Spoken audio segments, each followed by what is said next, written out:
turned off. Like said, silence. So if you could do that, please, so we don't have any interruptions. Okay.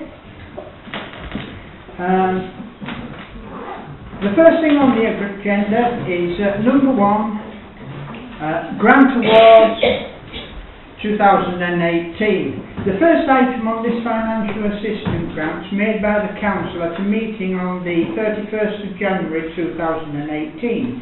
Please could those groups represented here step forward to collect the grants from me as they are read out by the clerk. After receiving the grants, please could you stand to one side for a moment. Once they have all been handed out, we will have a group photograph taken. I'm not going to read what it's put down here. Okay. So the first thing is for me to walk around the front, and the first one up is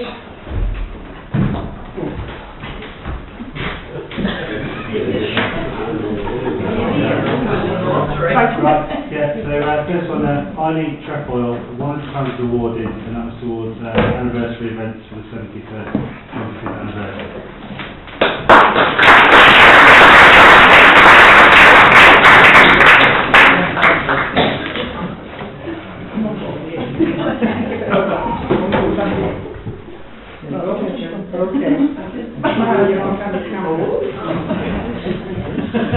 Okay, John? Yeah, okay, the next one is? Second one is Friday Club, £100 awarded towards 50th anniversary event. Are they here tonight?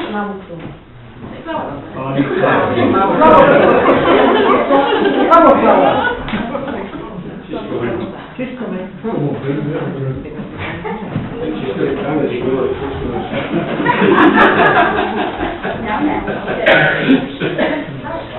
Yeah, I'm on the way out.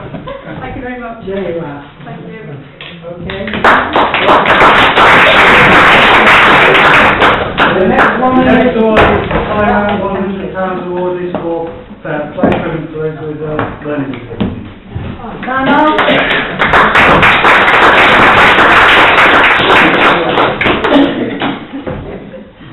Okay. It's on camera.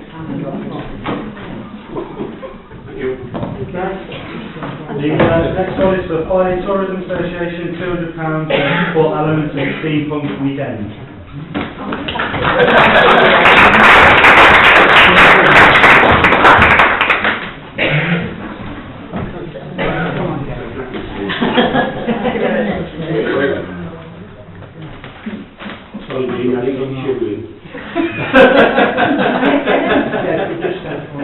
The next one's for the Finding Library Action Group, £200 for improvements to the library garden.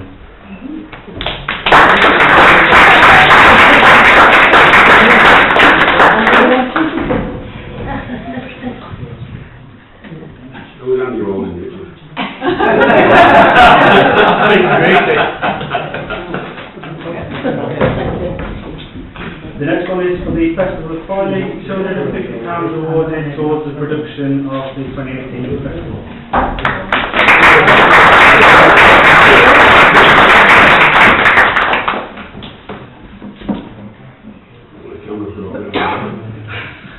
Does it work? Yes. Finally, Baelish, £275 awarded towards leaflet production costs.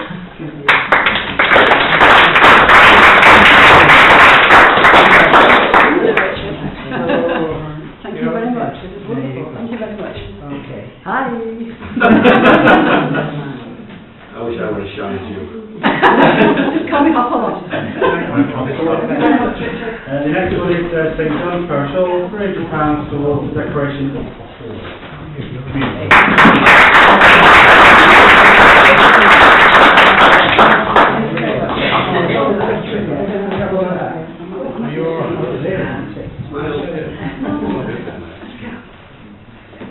Thank you.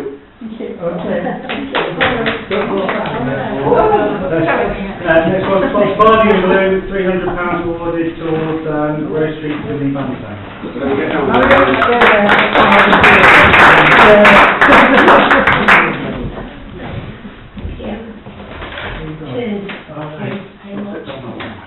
Oh, sit down. We're back in hospital. Don't say that, right?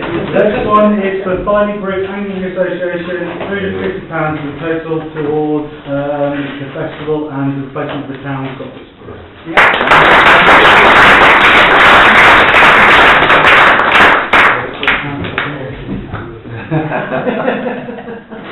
Thank you. The next one is Barley Folk Festival, £400 towards the 2018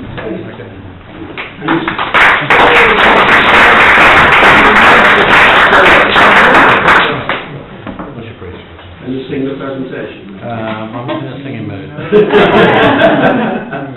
Thank you. Next one is Barley Cricket Club, £500 awarded for new equipment.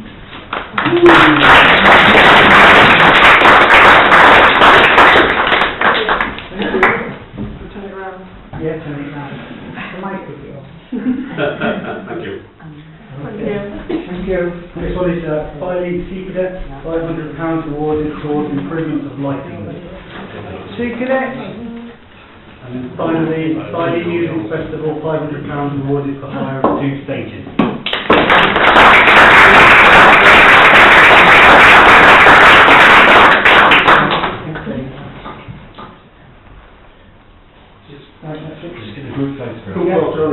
Can you all come back in, please? No, you're going to have to go around there. Come on.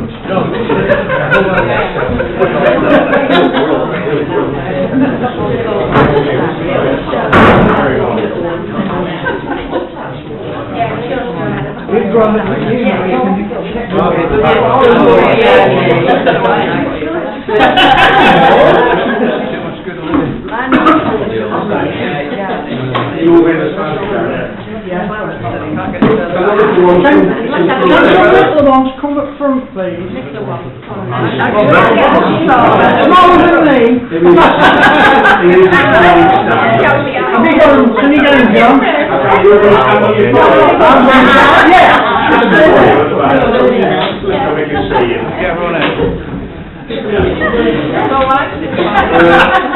Whoever's behind you, can't see them. Change places. Change places, just stick it on you.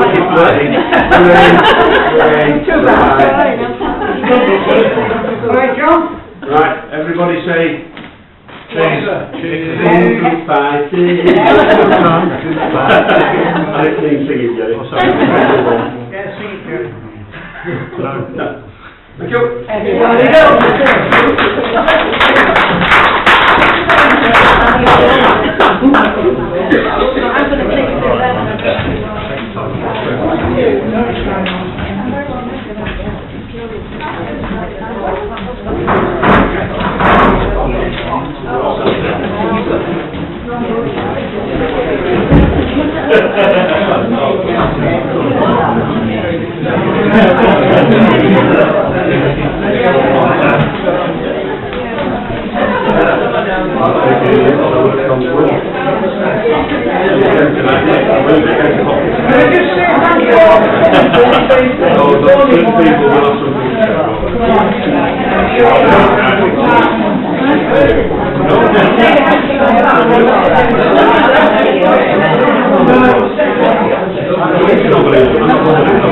You don't have to also if you don't want to.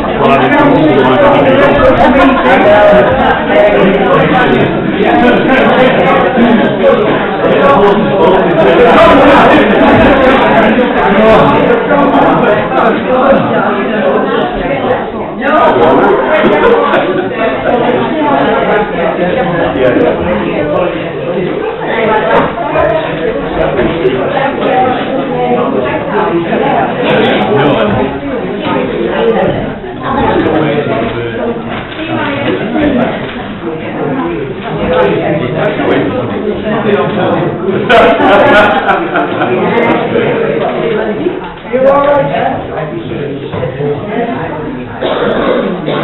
right? You're already there. Right, we'll carry on with the meeting. Number 2 is apologies. Could I have apologies, please? Yeah, I've got apologies from Councillor Wilkie for being on holiday, Councillor Buzzenwood for family reasons, Councillor Anthony for illness, and Councillor Cross for being late. Thank you. The next one on the list is declarations of interest. Council to receive any declarations of interest in accordance with the requirements of the Localism Act 2011 and to consider any applications for dispensations in relation to disposable, pecuniary interests or personal interests. Are there any? No?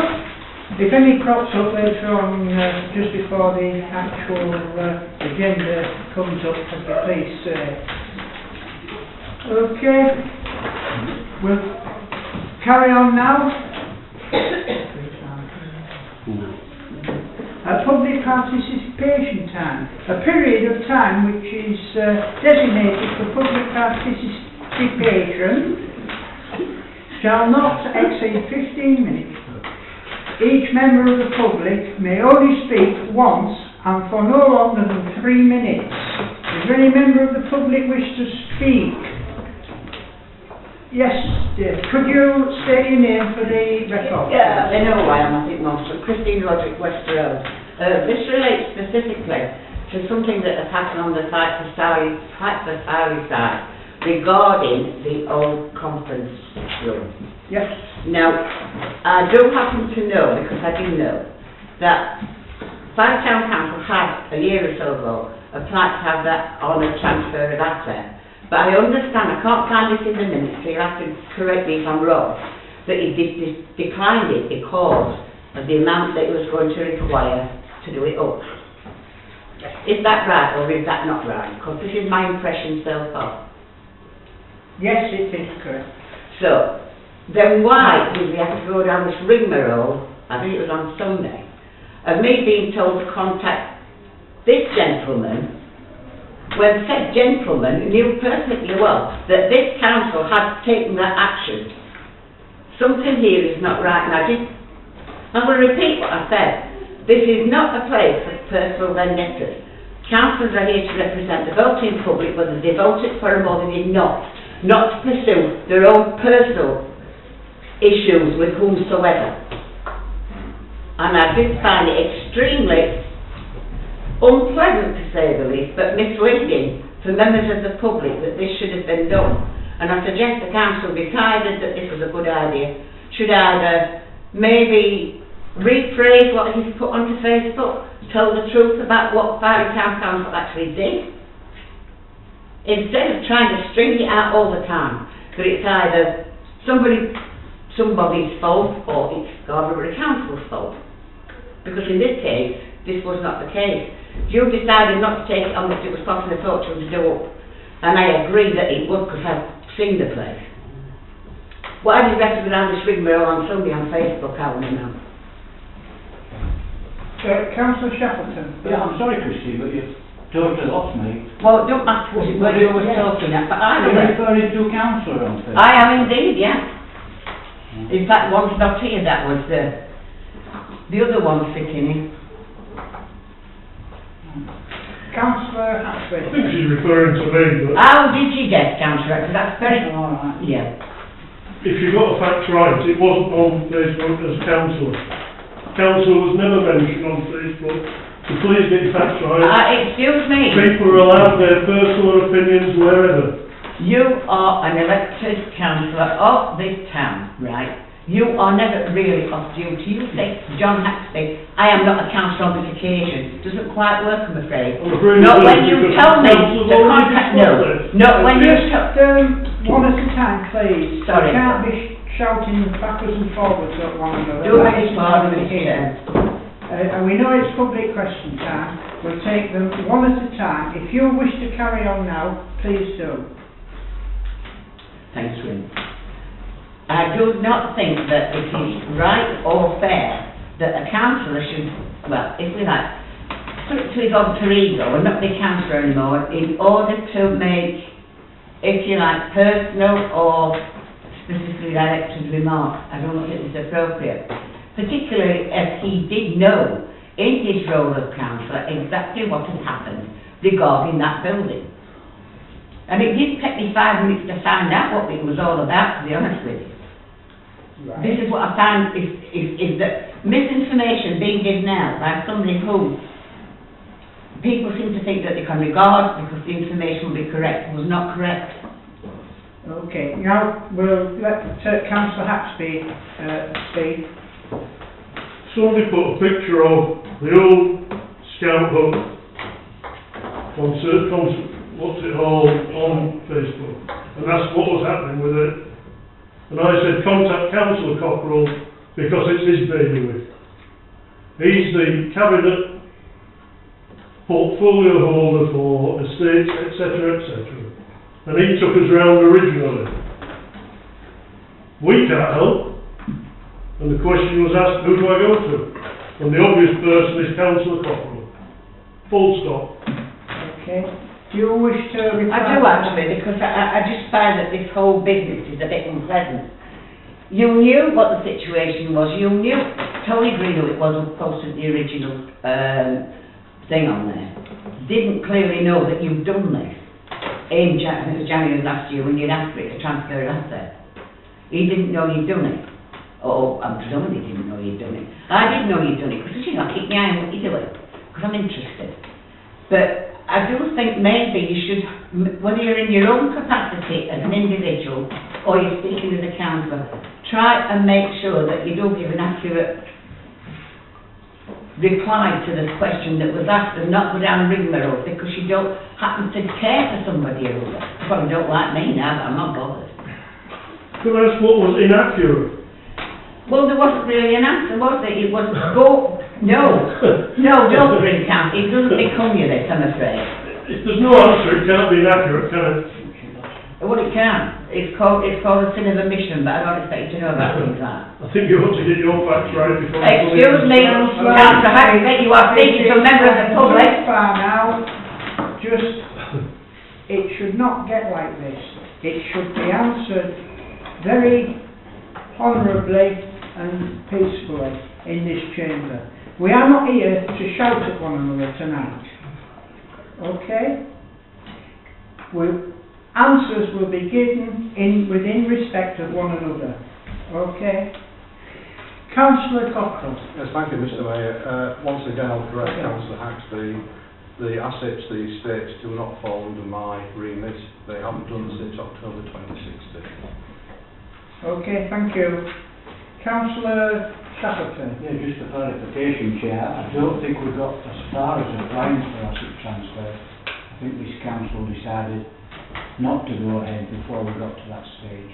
Excuse me, you did, because there's actually a copy in Scarborough Council. I got one on the website, and it was completed by, what's her name when she was still in January of last year. By Gina, yeah.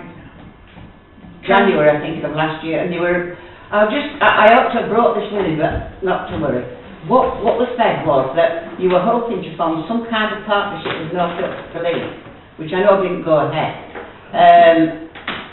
in order to make use of the building as a possible youth centre, and that was actually on the application that she made. The decision was given in March of last year, and then it came upon, I looked on the agenda, it's come up one after another, and then I lost the will to it. In about September, because nothing happened. Yeah, I think we may have shown an interest with you actually applied for the transfer. You did apply. For an asset transfer. You did. You applied for an asset transfer. Can I ask the clerk, please, at earliest convenience, to dig this, his earliest convenience, to dig out this piece of information? Can we just bring Councillor Cockerell in? The community asset transfer process is a two-stage. It may be that the town council registered an interest. That's right. That's right. But then decided not to take it further. Yes. That's the process, but I don't know whether that was a fact or not. As far as I can remember, Councillor Cockerell, that's Yeah. correct. Yes. Yeah, Mr. Mayor, just a very quick question. Because Councillor says it's not his responsibility, could we have the name of whose responsibility it is? Because somebody at SBC must be a name that is responsible and accountable. Through you, Mr. Mayor, Councillor Mallory.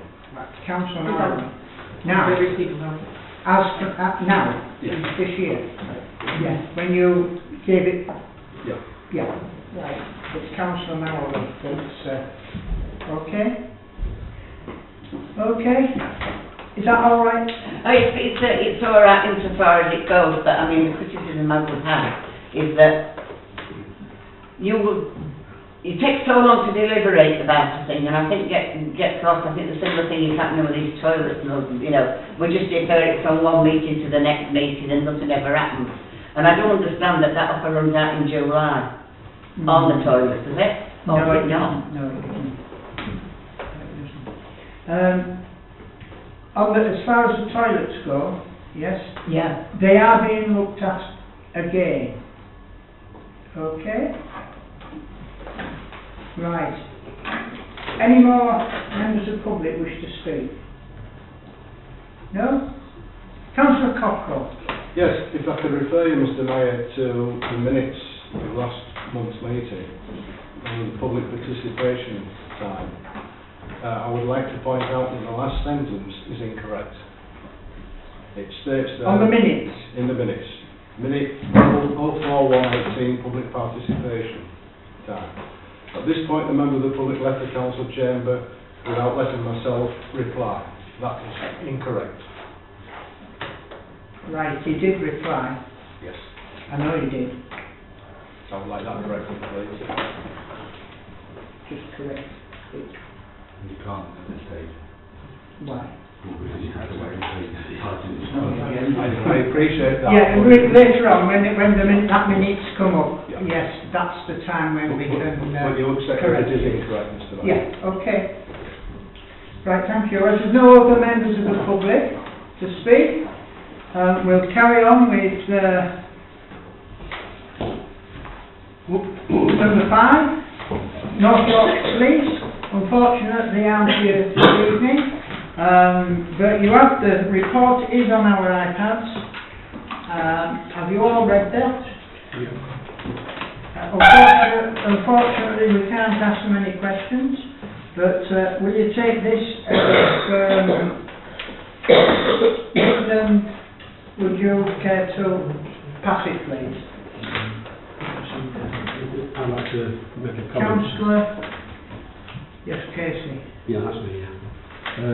On the, I think it's under the good news section, there's a photograph of a lad called Thornton who's been given some sort of order, which is used to be antisocial behaviour, or it's something else now. Now, I understand, I used to be in that line of work, I understand he's an alcoholic and diagnosed as an alcoholic, which is an illness. Yet they've given him a community order and asking for the public to tell the police when he breaches it, so he will get arrested and sent to prison. How does this go to help an alcoholic? I'd like that pass it on to the police if you don't mind for an answer. Councillor Meek. Just one comment under violence. The disturbance of the Buccaneer, no complaints. Well, since this was printed, there has been. And the person concerned has been taken to court. And that is from the person who it happened to. Right. But, you know. Do you any more comments on that report? No? Sorry. That's okay. It's just in conjunction with Councillor Casey said regarding the gentleman that they would like the public to report if he's drunk. I don't feel it's a duty of the public to have to report on this. Maybe he should be monitored and being given the help that's appropriate to his position, being an alcoholic. Right. That was wrong with John. Right. Okay. Okay.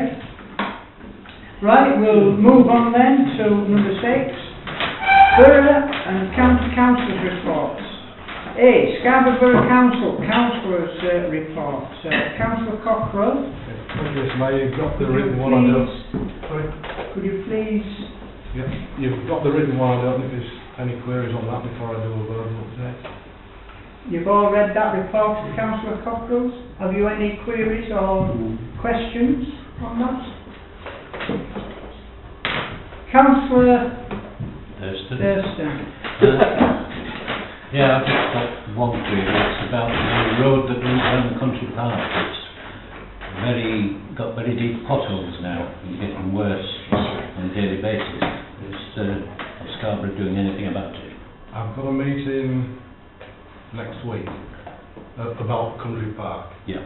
Now, I'm sure that's on my agenda because it is a terrible state. There are several now. Deep ones as well. Yeah. Okay, thanks. Councillor Casey. Yeah, Councillor Cockle, a private residence on private walk had some work done on a wall, and they were given permission, I think, by SBC to go through Nuns Walk to remove all the muck. And I don't know if you've seen Nuns Walk since they finished the work. It's an absolute disgrace. I haven't seen Nuns Walk. I know there was quite going on about the whole thing, both the county and the Borough Council. I must admit I haven't seen Nuns Walk. Yeah, Nuns Walk Scarborough's in Yes, it is. so they've been having permission to come from Chargate Hill, Right. right up against the wall, and then up onto private walk through the far end of Nuns Walk. And it's like a couple of chieftain tanks have been working there and having a battle. It's absolutely appalling. And I understand that the building has to put things right after it's done. Certainly should do, because I know there's also been some alleged damage to private property as well. There has in been. the situation. He's assured me he'll put that right whether he does or not. I'll certainly look into it. Super. Right, through you, Mr. Mayor, could I ask Councillor Meek if he's located the reply to his letter requesting information in regard to the proposed skateboard park off West Avenue? Yeah. You have? Oh, good. What much on it like? Because it was actually dated the day after I received a copy of your letter, so it was actioned quickly. Secretary's in possession. At your meeting last month, Mr. Harrison stated that I put an article or information in the paper. In an attempt to set the record straight in relation to that outburst by Mr. Harrison, I will again categorically state that I did no such thing. Nobody from the paper contacted me in relation to securing promotional support from the Borough Council. I would suggest that they just looked at the video of the council meeting. I don't know if they contacted Mr. Harrison or similarly copied the information from the TV exposure secured by Mr. Harrison. I believe that as the article had no individual byline, just by Mercury Reporter, that was the case.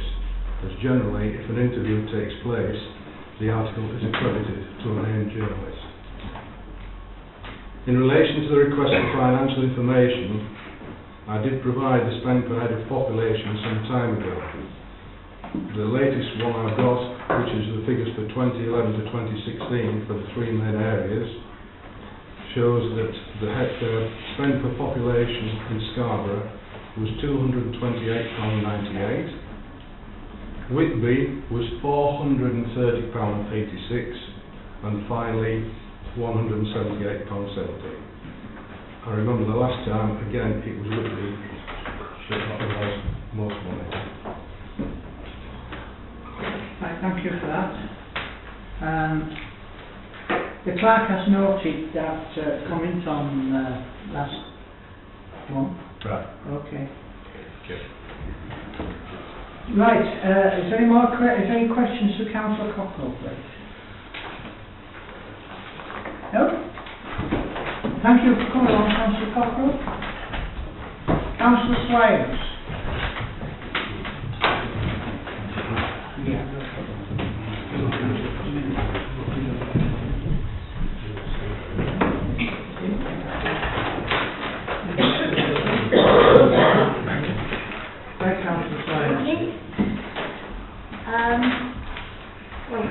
Firstly, I'd like to say it was really nice to see yourself at the library earlier today, and to note that it is celebrating its first year in common with other libraries in taking over their own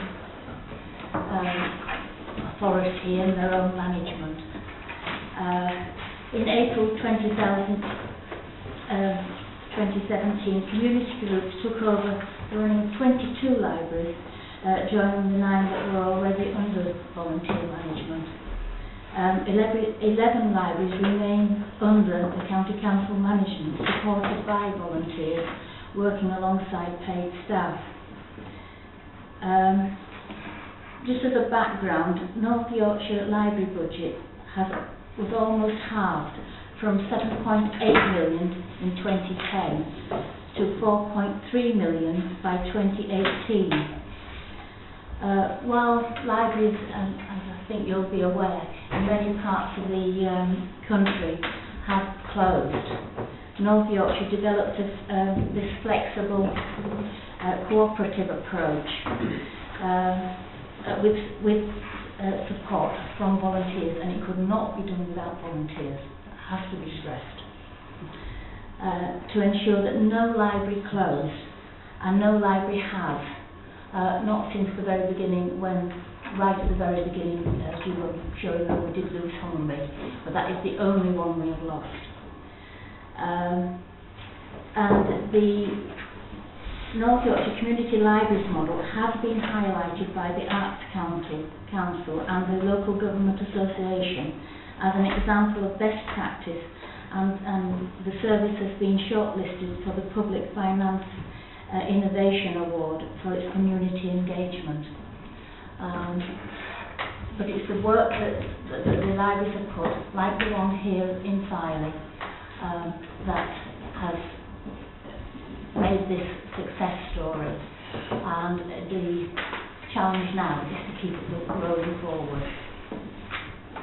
I understand that today we have 2 potential new volunteers, so that's really good.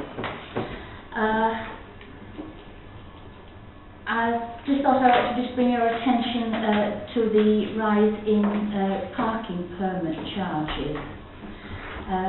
It's the first rise in 10 years for residents' parking permits. And the aim is to help to fund the investigation of new requests for residents' parking schemes. And the charges still remain among the lowest in the country, but that doesn't mean to say that we're not sorry to see an increase. Because there has been a freeze on the funded resident parking zone since 2013.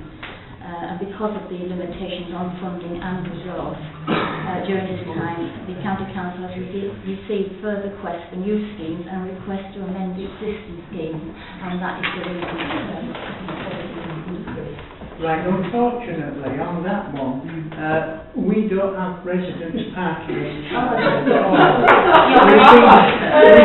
We've been trying to get it for a long, long time. Well then, because of the increase, you might get it successful. But unfortunately, it has not happened. Yes. Well, because of the small increase, you might have a chance of some success, because that will give them some money that they can look at new schemes and improving existing ones. Well, right, well, I hope you'll take that forward further. But I'd certainly give it a mention. The Tour de Yorkshire, as you know, is rolling forward.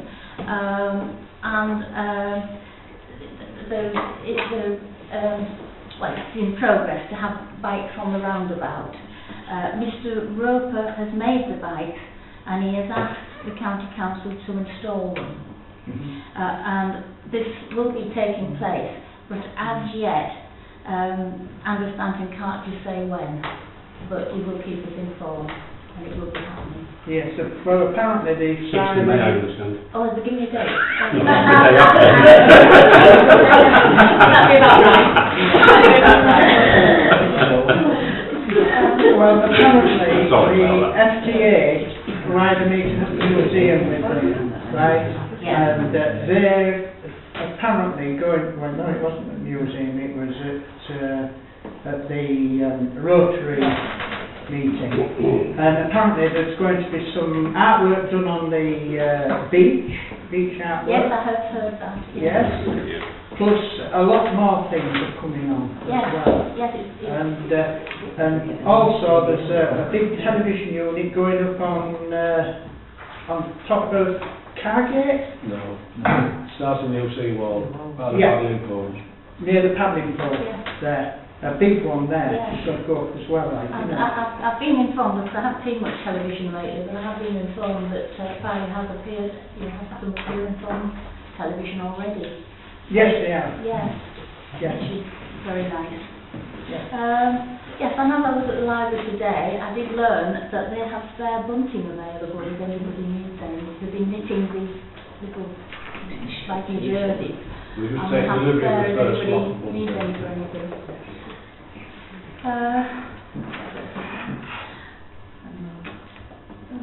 Councillor, have you... I just wanted to make a query about the libraries before you Yes. moved on, if that's all right, yeah. I understand the budget's out and everything and like that, Yeah. and that libraries wouldn't survive without volunteers. And had those volunteers not come forward, Filey wouldn't have a library like Hummonby didn't have a library. So it's a victory in one way, but only a victory for the people of Filey and villages and the towns that are running their own library. It's not a victory for North Yorkshire County Council. And because of funding cuts by county, and you've admitted to 50% cuts, we've given £500 to Filey Library Action Group only this evening in an award. Filey Lions have given them £500 to help with the garden. Other groups are giving Filey Library money. All this money should be coming from North Yorkshire County Council, and what we find now is the town of Filey is doing the funding that the North Yorkshire County Council should be doing. The county council is still putting just over £4 million into libraries. Into libraries throughout the county. Yes. Yeah, but the point I'm making is that you're not getting is that if it wasn't for the goodwill of people, then we wouldn't have a library. I know I'm talking about every library. A fellow called Henry Ward Beecher said a library is not a luxury, but it's one of the necessities of life. And I think that councils that are responsible for providing library services should take that to the heart of all their decision making. That'll say what. And you, Anthony? Well, I mean, I think there's a debate we can have. Yeah, well, I don't think this is just the place. Right, Councillor Meek. On the same subject, libraries, no matter who's running them, surely North Yorkshire County Council should be responsible for the upkeep of the library premises, the building and their property, and not let it get overgrown. Well, each one has their own sort of contract with the county. But, I mean, as you will appreciate, because you've been made well aware many times, that the county council's budget has decreased considerably, and our spending power has decreased by over a third, well over a third. So what are you saying? Are you saying you'll let the building go to rack and ruin? No, or will you keep maintaining them? Each case will be taken on its own merit and according to whatever contract they have with the county. Well, the volunteers at Filey Library did all the outside cleaning of the gardens. And many others are And the same thing. if one of those had injured themselves, would they be under the insurance of North Yorkshire? I would need to check that, but yes, I do think I believe they are still the insurance still covers quite a lot, but I would need to just check the detail of it. Because I think the upkeep of the gardens, bits they are, Filey Library, it's responsible in North Yorkshire, not the volunteers to go out and do them. Well, I will say that it is my opinion that they look a lot better with the volunteers looking after them than it did when North Yorkshire was looking after them. I will just make that comment. Right. At this point, I will move standing order 3E and adjourn the meeting to allow Councillor Cockrell to speak in relation to the item of less business. Thank you, Mr. Mayor. It's my understanding that council still maintain the building, but not the grounds. It's the volunteers that are tasked with looking after the grounds. If I can come to Councillor Squeers, you said about the parking permits. Permits, yeah. Have the business permits down the ravine altered? Yes. Not business permits. Yeah, there's some business permits down at the bottom of the ravine there, Church Ravine. Yeah. They're the only permits that the county do in Filey.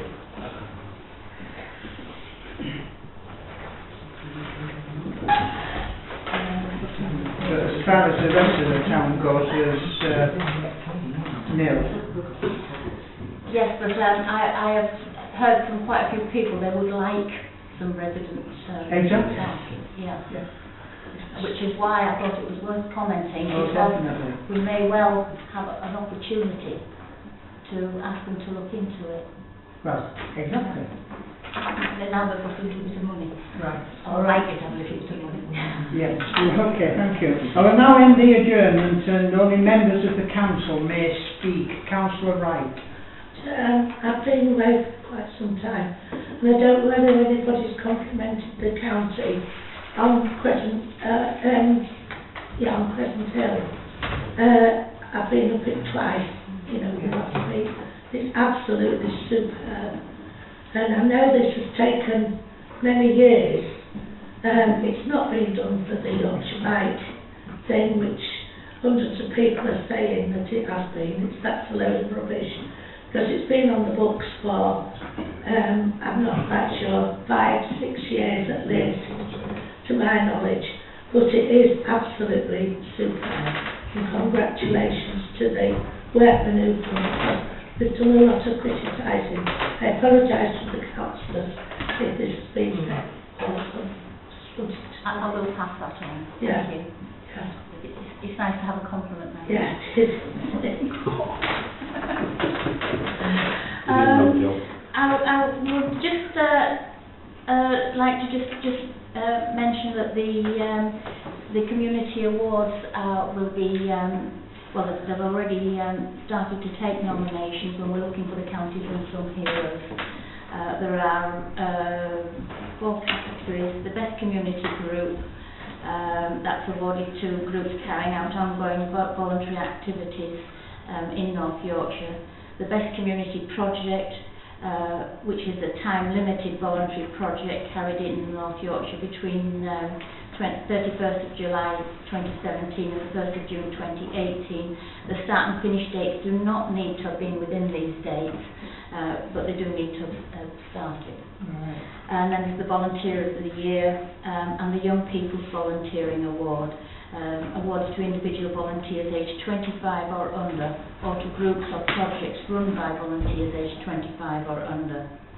And so if anyone has any nominations, do please put them forward, because there's a lot of good stuff going on in Filey, and it is an opportunity for celebration. This is also open to the members of the public to Yes. put their applications in as well. Yes. Okay. So I'd just like to. And now, does any councillors have anything that they want to ask me, or matters that they want me to take forward? Councillor Casey. Well, it refers to Filey Council and NYCC. In actual fact, our new sign that was crashed into last year and is now back in situ. It's looking, the sign's looking fantastic, but the planting around it's looking horrendous. We've been in touch with Andrew Santon at North Yorkshire County Council, who's agreed that we can, Filey in Bloom, that is, not his gang, can put some edging around it and do some nice planting. So that's for your information, but also for Filey Town Council's information, and whether they'd have any objections to that. Let us know then.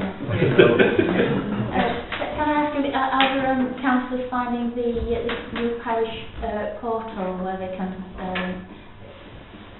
report anything directly, are they finding it helpful? Well, I'm registered with NYCC and SBC portal, and I've got nothing but praise for the NYCC highways. I've reported quite a few things in the last, over the winter, and usually they've been sorted out within 24 hours. SBC not quite so good. Well, you usually just contact me. Yeah. No, that's encouraging. We do need feedback to know that things are working as we hope they will. Exactly. Is there any more members? No? No? Well, thank you very much for coming this evening, Councillor Slade, and happy birthday. Thank you.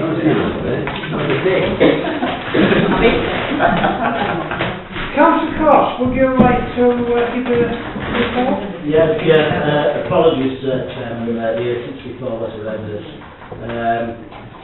Really, just to report, I had a meeting this morning with the Chief Executive of FBC, Jim Dillon, and I took Fire's quite forward for some fair funding again. I think it's, you know, time and time again we want fair funding, and they said, where are we going to get the money from? And I said, well, what about the bike rides? You've given $500,000 to that over the last 3 or 4 years, for once. He said, well, I'll get Nick Edwards to do some figures for you. I said, well, I don't need Nick Edwards to do any figures. I said, all I do is, every day, you'll see me walking around Fire, and I can't see the money that the borough are actually spending, or supposedly spending in Fire. And that is the big concern. We don't want figures, you know, I know they try to Bob Whitby off, but unfortunately, you know, we can actually see the money that's spent in Fire, or the lack of it, you know, time and time again. So as I say, you know, in my monthly meeting, I shall take that point forward. Okay. Right, thank you. Is there any questions for Councillor Cross? No, thank you very much for coming on, Councillor Cross. We'll move on to number 7 now on the agenda. Town Clerk and RFO's report. Tom. Thank you. So just before I move to the report, there's a couple of bits and bobs. So first of all, I don't know whether you've all seen, but I've set up a couple of quick sessions before the May ordinary meeting and the annual meeting to go through the code of conduct for next year. It's not a normal sort of training session in respect, you can just turn up and I'll help you sort of go through your forms. But as part of the code of conduct, it's to every council to ensure that you're up to date, and so it's just something for the new year. Mr. Mayor, ask them to, because when there's a background noise, I can't hear what's Yes, saying. can we just keep it down? I did that About one, three, two councillors. councillors. Thank you. Right, madam. Sorry about that. So yes, so that's that issue. Second thing I was going to say is I haven't sort of included on the agenda, it's now finished, but the boundary review came to a close. And filing will now, the Borough Council ward will now be coterminous, or the same as the Town Council area. So what the council asked for, you got, actually you got mentioned in the report as well. The only other thing to mention before I just go into the report is to say that any committee chairs who haven't yet sent through their reports to the annual parish meeting need to do that sort of now, because the agenda will have to go out next week. If you need any assistance with that, please get in touch with me sort of before the last minute, and I will do what I can to assist.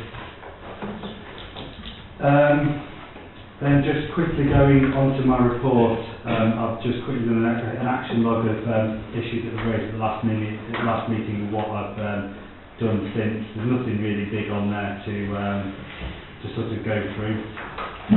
Then moving on from that, I've put some upcoming meetings in section 2. The next planning meeting, did you say there was enough business for that again? No, there's nothing in yet. So the next planning meeting might be very provisional, and then there's What we want next week. yeah, and there's several other meetings. But again, just to note that you've got the annual parish meeting coming up at the end of this month on the 25th, which will be here at the same time at 7 p.m. Then I've put the usual local meetings and events and the mayor's sort of diary, as it were, and that is me done. Right, thank you very much for that, Councillor Shackleton. Yeah, last Clerk, Chair, thank you. Local groups, Tom, have they been notified of the parish meeting? Yes.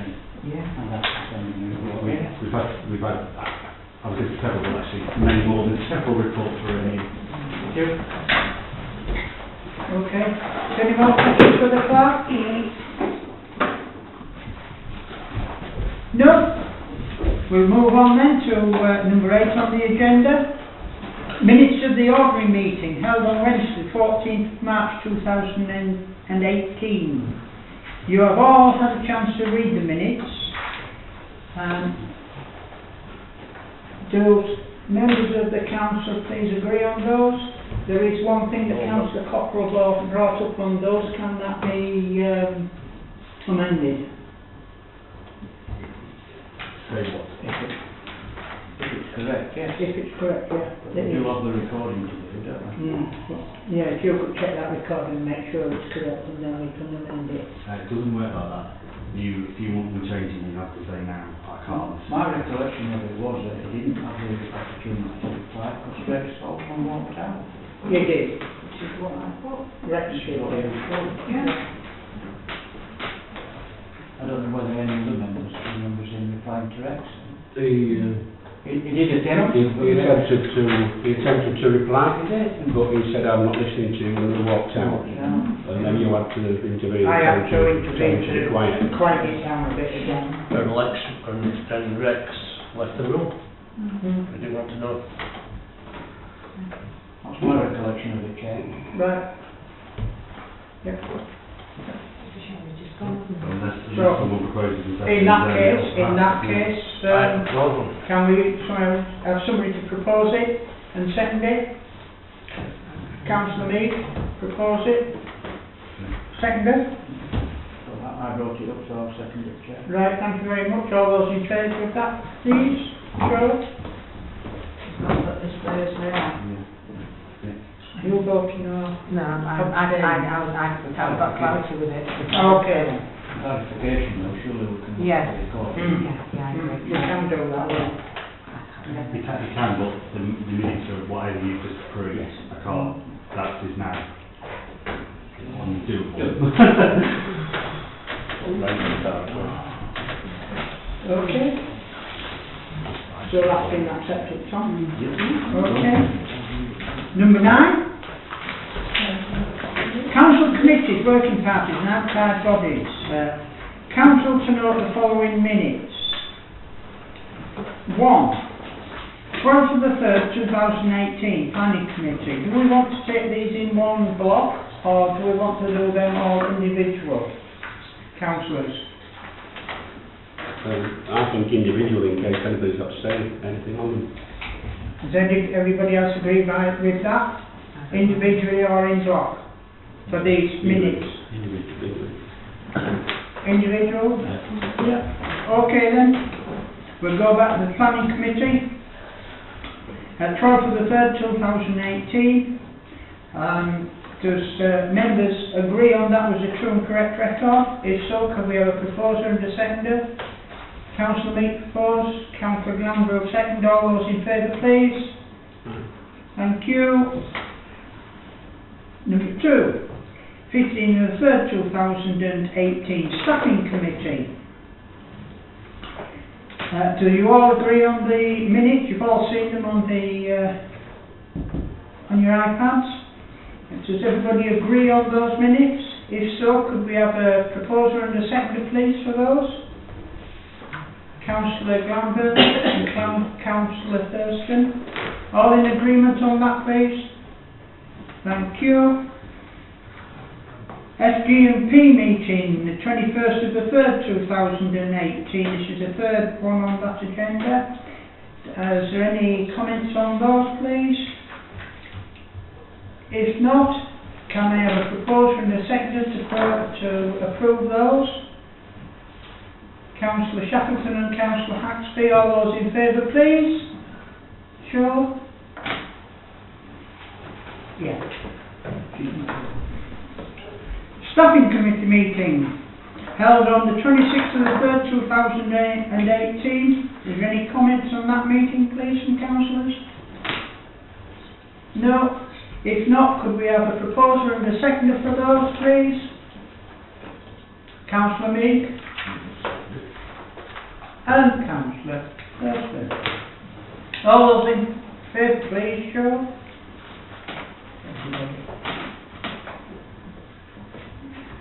Planning Committee meeting, 26th of the 3rd, 2018.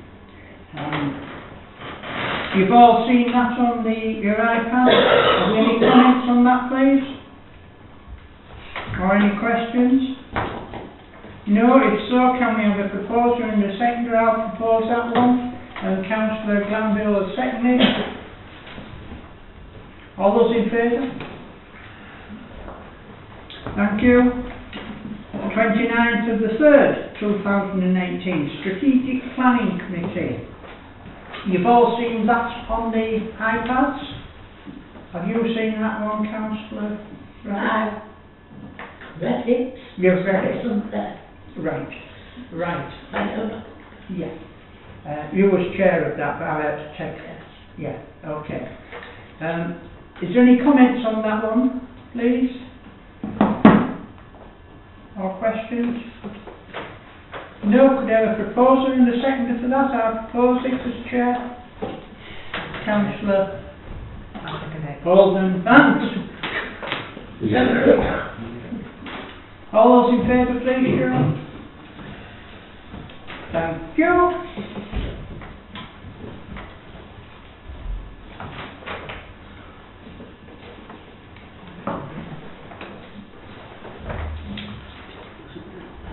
Right, in that case we will go on to number 10 on the agenda, schedule of payments. Do any members wish to make a comment or ask questions about the schedule? You have had a chance to see them on your iPads. They do blow up, so you can see them. Is there any comments on them? There's no way that I could read that unless you brought me, you know, a big telescope. Big telescope. It's printed out the wrong way. My apologies. It should have gone landscape, not portrait. Sorry about that. I couldn't say it on mine. I was stupid. Okay. Is there any questions on that one then? Apart from So don't worry, now you can't see it. Both Robert and I. Both Robert and you are having job to read it. Yeah? Did you actually see it on your iPad, Robert? I saw it previously. It's gone down this night. Yeah. I have another spare set of papers. Do you want them? No, it's okay. We're sharing. The sharing. Okay. Now, can we have a proposer and a secretary, please, for those? Schedule of payments, Councillor Hatchley and Councillor Shackleton. All those in favour, please? Thank you.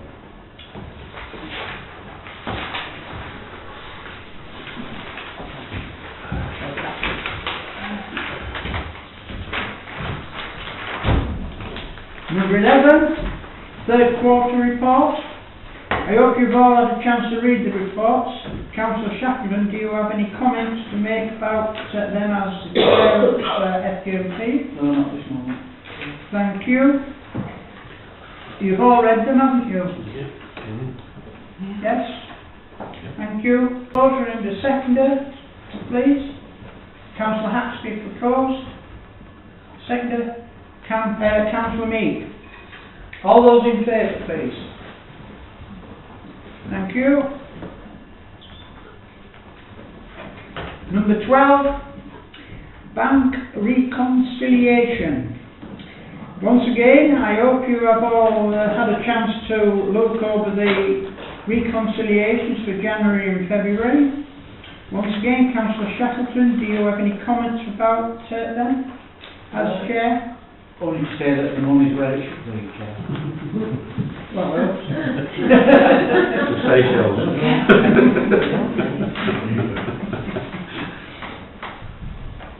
Do any members wish to comment? No? In that case, could I have a proposer and a seconder for those minutes, please? Councillor Meek and Councillor Thurston.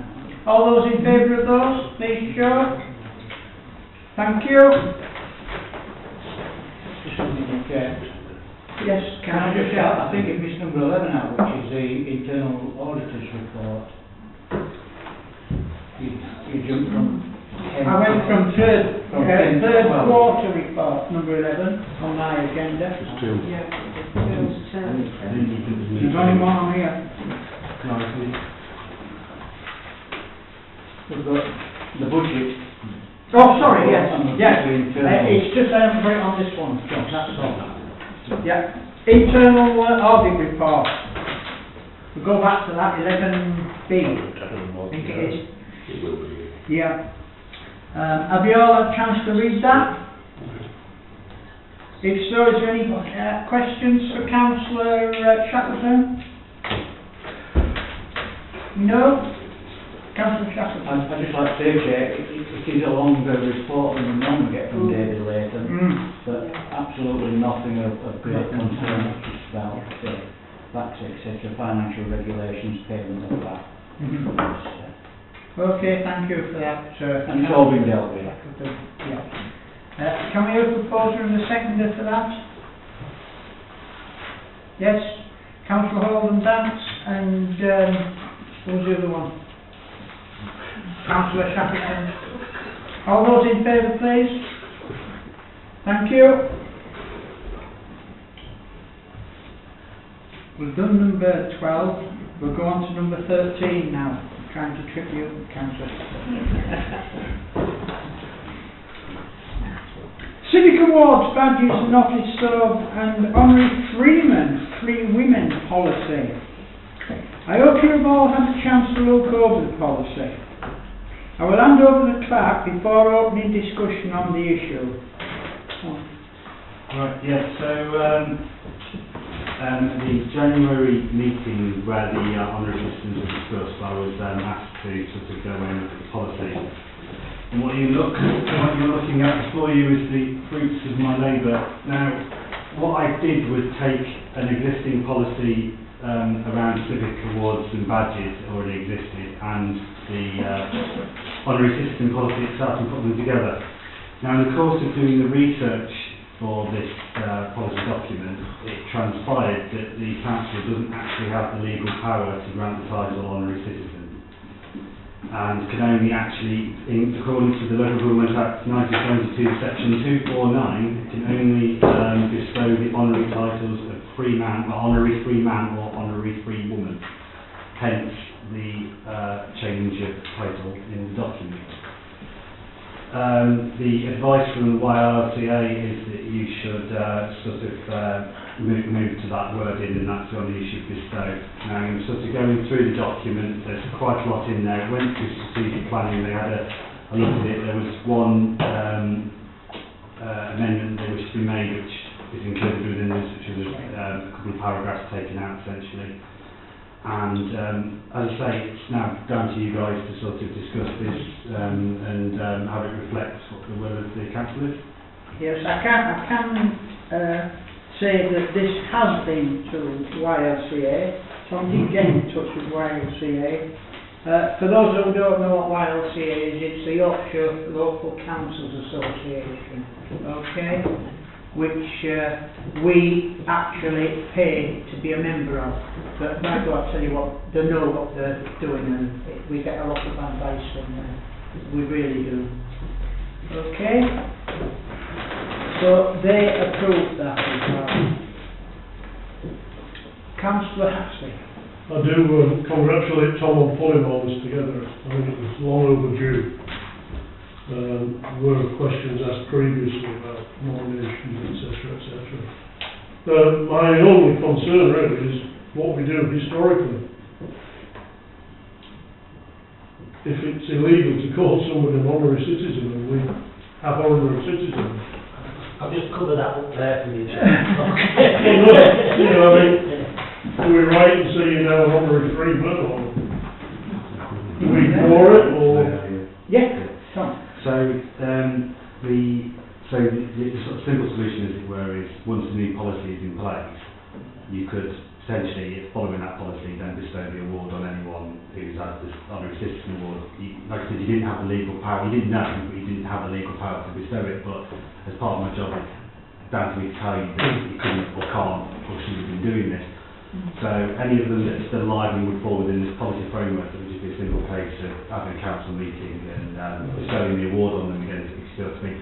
Unfortunately, you know, for the holders of the honorary citizen award who've passed away, obviously they would sort of fall out of the criteria of this policy as it is, and I'm not going to lie to you, there's nothing I can sort of do about that. It obviously was something I thought about, which is, you know, why I was able to answer you so quickly, but we'd only really be for living current recipients of the honorary citizen award.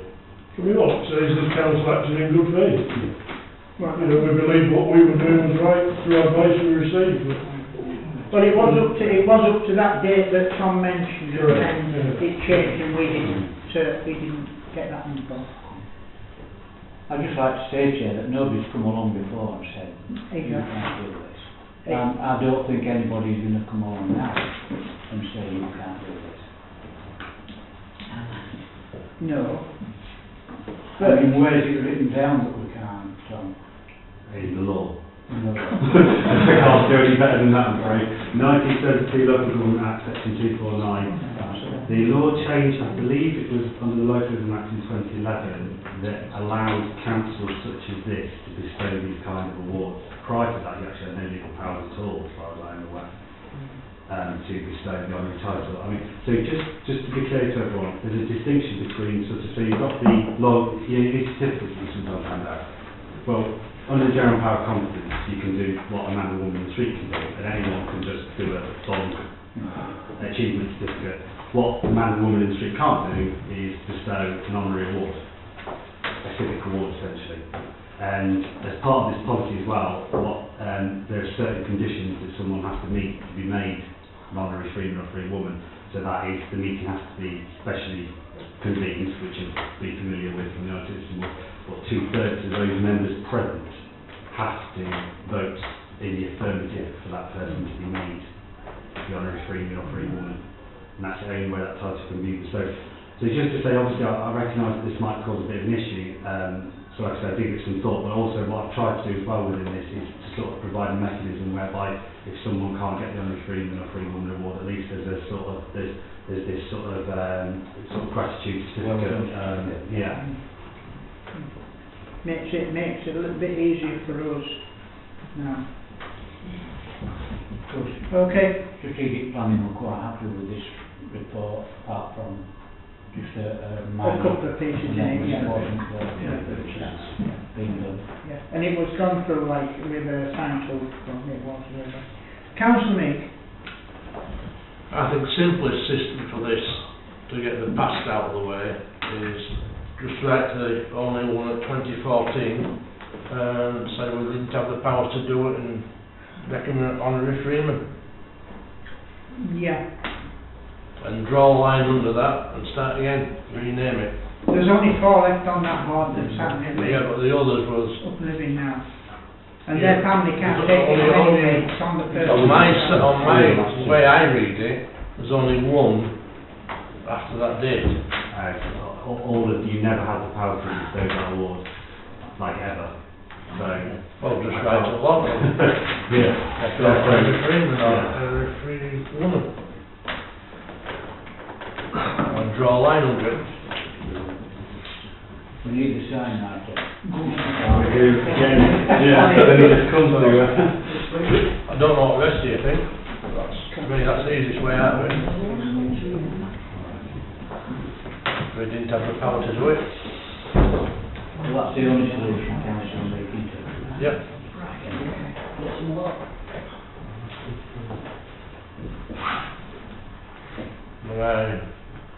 That's what I think we should do. I don't know what the rest of you think. Can I, is anybody else wish to comment on this? Would it be any use if I went round the room to get everybody's opinion on this, starting with Councillor Holden Dance, yeah? Well, I can see what everybody's saying. Personally, I think that we should start from now with the free, I was going to say Freemason then, because if you take from one, then the other people that are still alive on there, it might, the last person might feel that he has his taken away and Mr. Fearon hasn't, and Mr. Merton hasn't. Mr. Merton's still with us, is he not? Get me right there.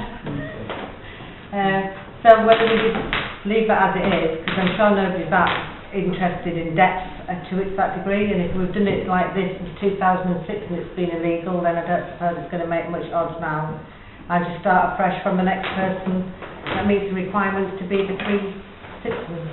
That's my opinion. Start from now on, rather than writing to people and maybe upsetting them and...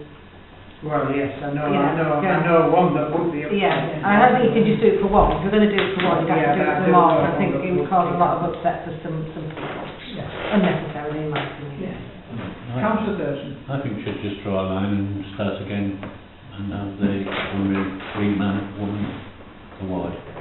Completely different from those.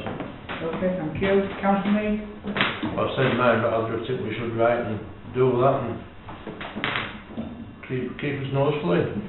We've only just come out about it. It was a mistake in the past, apparently, and also against the law. Councillor Hawley? I reckon we should draw a line and start again. Thank you. Councillor Wright? No comment. No comment. Councillor Glanville?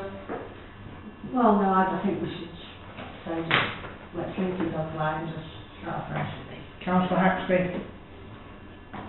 Probably start afresh, but I do feel for the people that not only received it, and I think we ought to redesignate them, if you like, and perhaps even hold a small ceremony to confer the new award on them, those that are still here.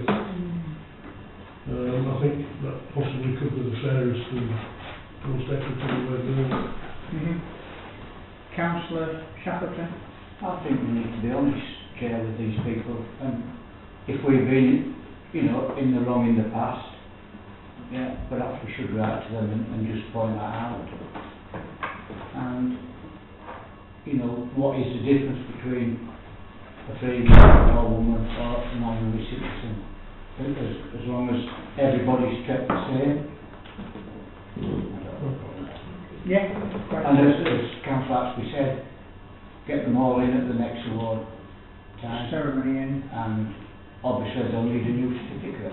And a new badge as well. Well, whatever it And takes. what do you do with all the batches that you've got already? How many have we got? We've just bought. Exactly. Just bought 10, Just bought 10. because we thought we was in advance of it. Exactly. Ridiculous. But we cannot work illegally, Councillor Wright. Well, put it all together then. So, Just scrap the whole thing, the whole caboose. because it's a fiasco anyway. Well, they've got no rights apart from being honorary citizen, yes, the title, but they have no other rights apart from being invited to the civic service and any civic do that's in the We all town, know. held by the Barry Town Council.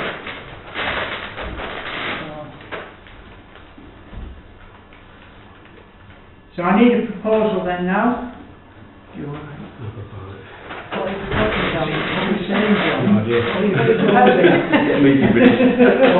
It's your next councillor. You said, I propose that. I propose that Councillor Shackleton tries to get the money out of my wife. So could I have a proposer for kicking it into touch and restarting with the Honorary Freeman? I'll propose that. I think we should move forward and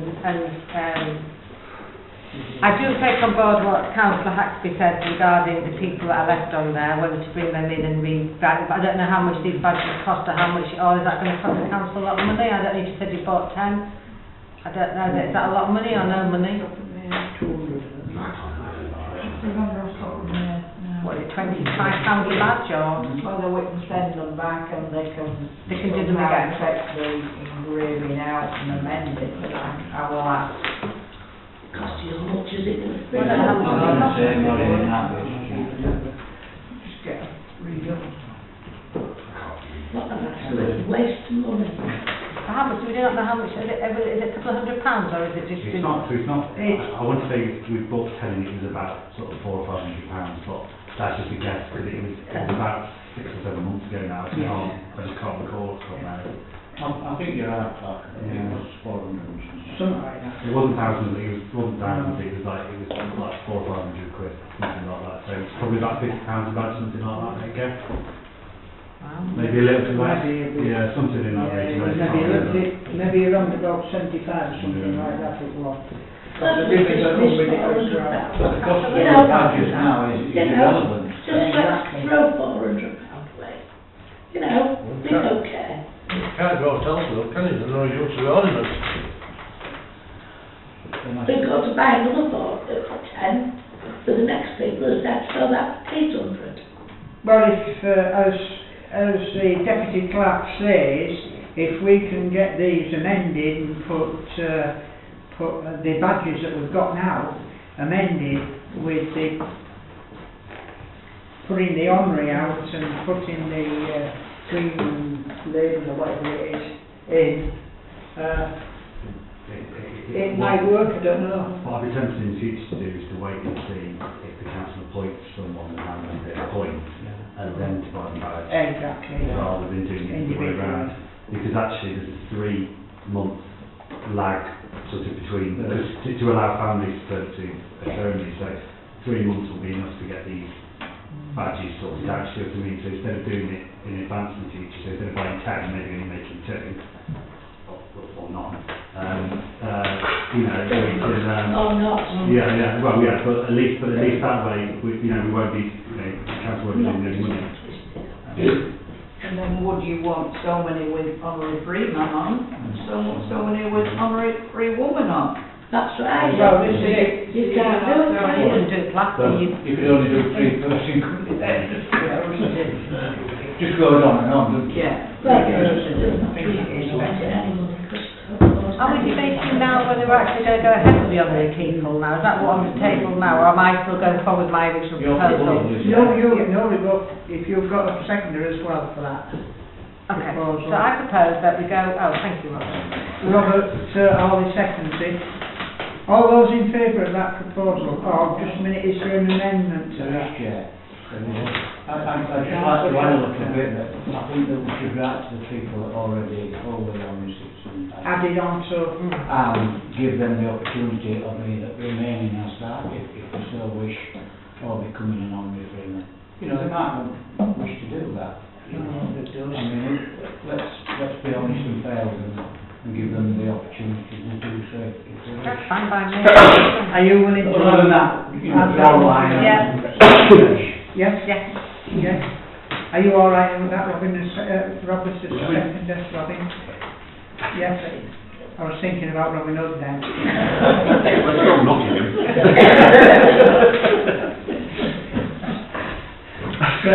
So we've got a proposer and a seconder for that, right? All in favour of that? What we're Please. voting on. Amendment. On amendment first that Councillor Shackleton brought in. Who was his second? Added it to Councillor Alderman Banks' My original thing was is to draw a line, to invite the people, as Councillor Shackleton said, to have the conversation if they would like to remain as they are or take on the new title. Is that correct, that we decided on? I'll withdraw my amendment, Chair, if Yeah, Councillor. yeah. I'll do it all in one. Right, that's fine. There we go. That's fine. And then draw a line, and then from the next That's one we do easy. That's one a of lot the easier. free ride, Okay. free man or woman. Right, thank you for that, Councillor Alderman Banks. You okay with that? Yes. Councillor Hawley? Yes. All those in favour of that then, please show. Are you, Marion, are you? I'm abstaining. You're abstaining, thank you for that.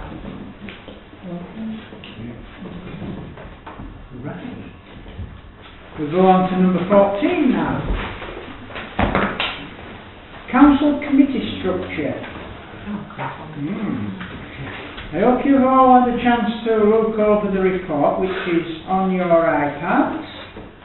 I will now hand over to Clark before opening discussion on the issue. Yes, so I think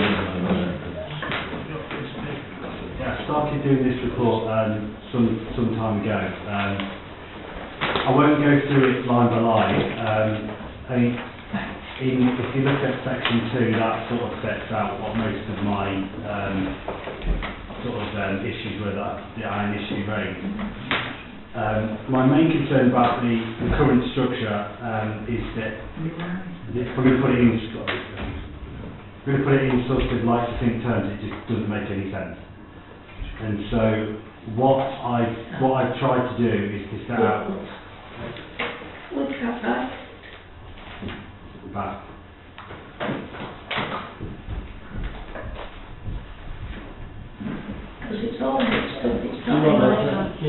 Right, see you later. Yeah, Councillor Cross.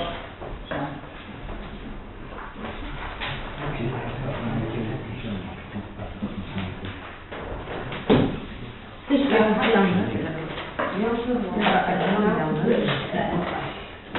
The council right not get the agenda on the tablet? No, it's gone down, stick there. They've gone down. Because we're sat here, we lose internet. Well, that hopefully will be fixed Really? soon. Hopefully, I said. I didn't say it would, I said hopefully. Basically, what's going to be?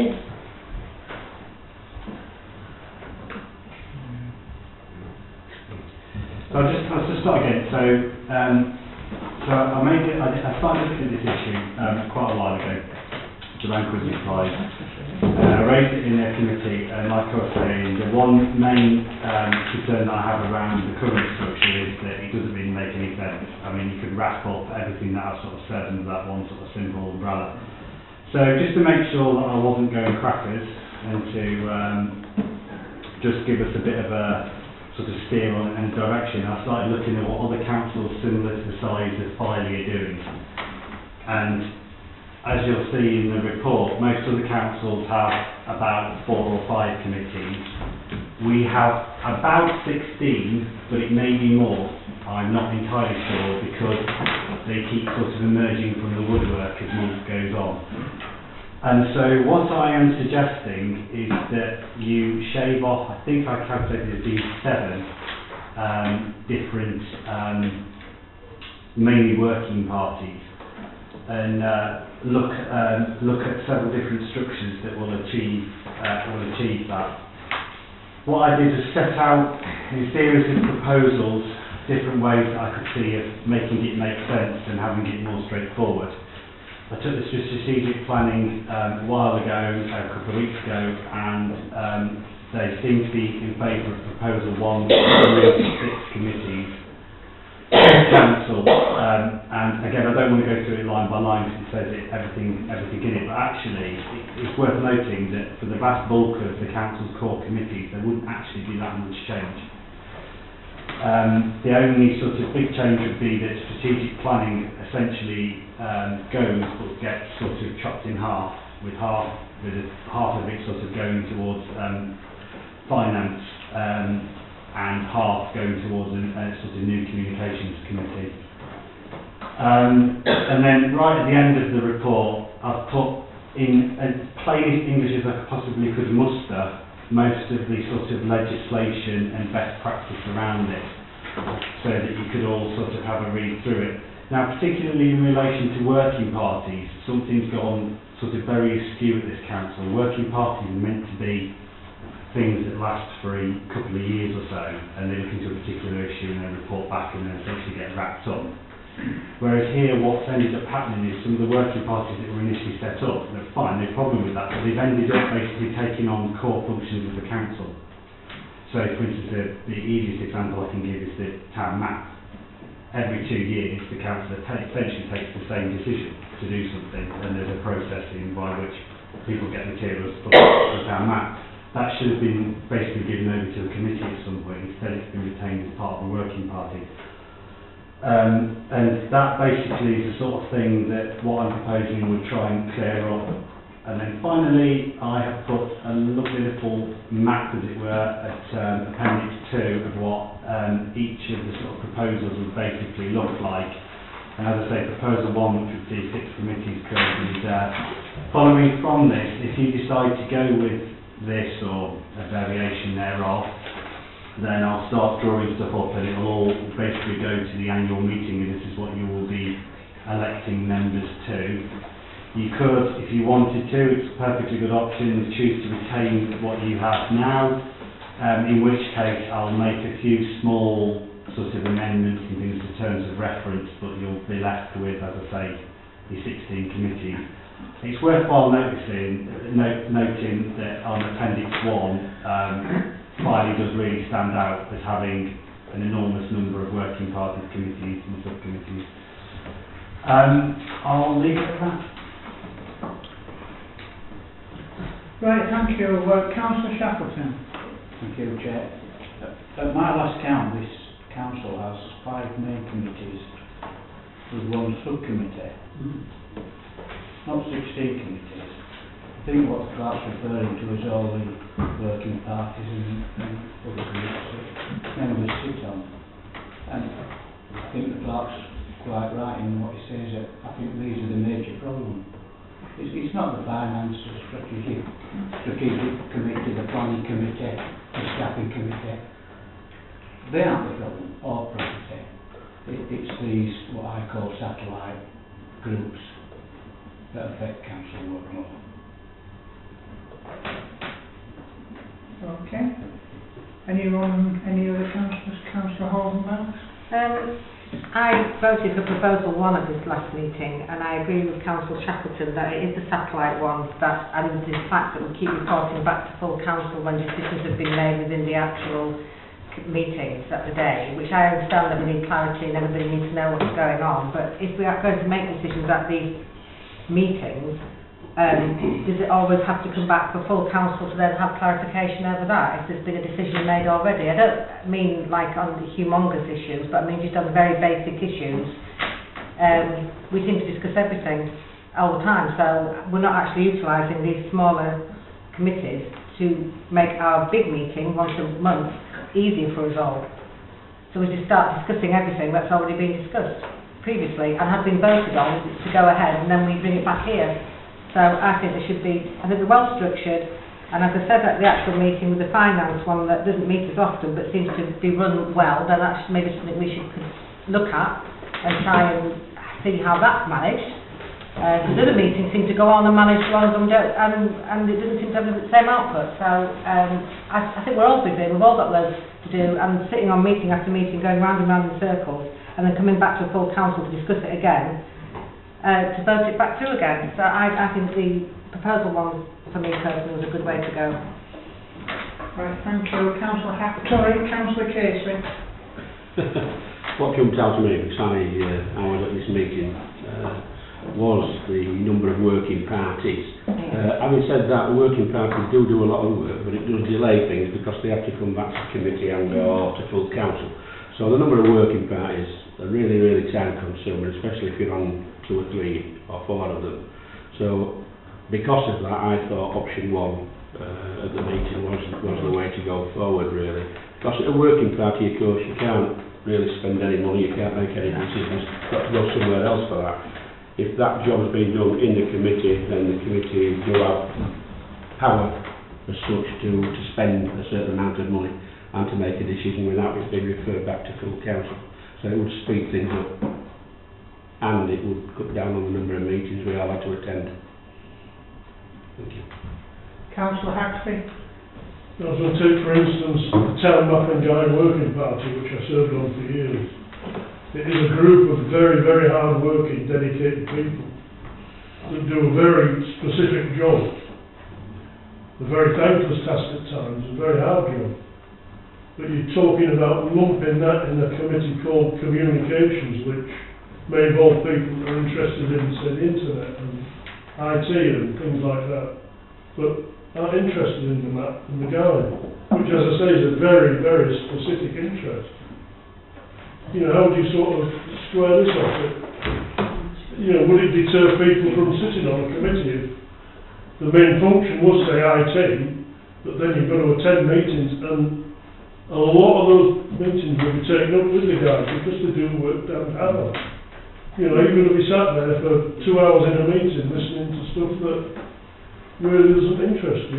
You know, this is what worries me, in that it might deter people from actually standing for committees they are really interested in.